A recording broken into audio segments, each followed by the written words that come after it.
A Geiciane, sou bolsista PIBIC-FAPEMA, orientada pelo professor Paulo Henrique, e esse projeto foi intitulado Avaliação da Eficiência na Recuperação de Efluentes Sintéticos de Manganês por um Sistema Adsorvente Híbrido Composto por Fibra de Coco e Nanotubos de Carbono.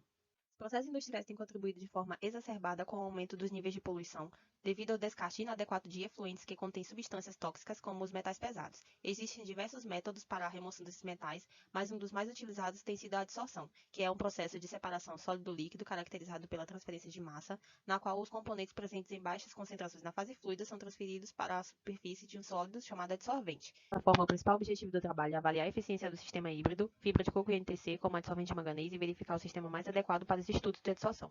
Os materiais adsorventes utilizados foram o nanotubo de carbono de paredes múltiplas e as fibras de coco, que passaram por um processo de extração, secagem e, por fim, maceração. Para a preparação do meio sintético, utilizou-se a norma NBR 13739. Em seguida, tem-se a figura 1, que representa a curva de calibração, gerada através da preparação de 8 amostras.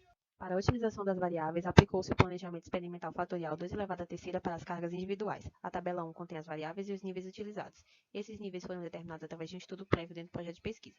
Em seguida, realizou-se os experimentos de adsorção com os híbridos, adotando os níveis ótimos obtidos anteriormente nos experimentos de adsorção individuais.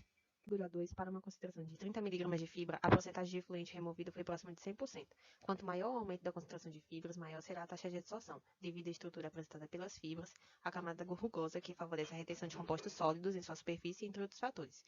Na figura 3, observa-se que o ponto ótimo de adsorção foi atingido com 50 mg de NTC. Dessa forma, ao elevar a dose de adsorvente, intensificou-se a taxa de remoção de metais, devido à ampliação dos sítios insaturados disponíveis na alta superfície de contato do NTC.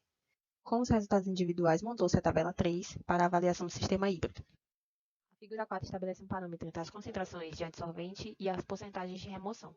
É possível observar que, mesmo em valores de carga abaixo dos observados para o adsorvente individual, há um sinergismo no processo de adsorção, observando-se ainda que a remoção máxima atingida foi quando atuou em sinergismo 4 mg de NTC e 10 mg de fibra, sugerindo que o aumento na concentração de NTC, mesmo que em proporção menor, gera uma efetividade no processo de adsorção. Uma outra análise, realizou-se um somatório entre a concentração das cargas individuais e verificou-se que, dependendo da proporção entre NTC e fibra, os valores de concentração total sendo intermediários ou superiores oferecem remoção satisfatória, como pode ser observado nas amostras 2, 3 e 4.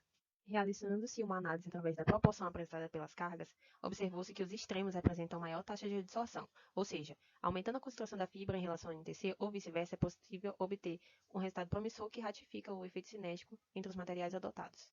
Conclui-se, portanto, que utilizando a fibra de coco, o ponto ótimo de remoção foi alcançado, aumentando a concentração de fibra para 50 mg. Por outro lado, o NTC apresentou ponto ótimo de adsorção, atingido 50 mg. Já o híbrido esteve entre 0,5 mg de NTC com 5 mg de fibra e 1 mg de NTC com 20 mg de fibra. Mesmo em baixas concentrações, o processo de adsorção utilizando sistemas híbridos se mostrou cinético, gerando resultados vantajosos que são aprimorados a diferenciar a relação entre as cargas. Essas foram as referências utilizadas.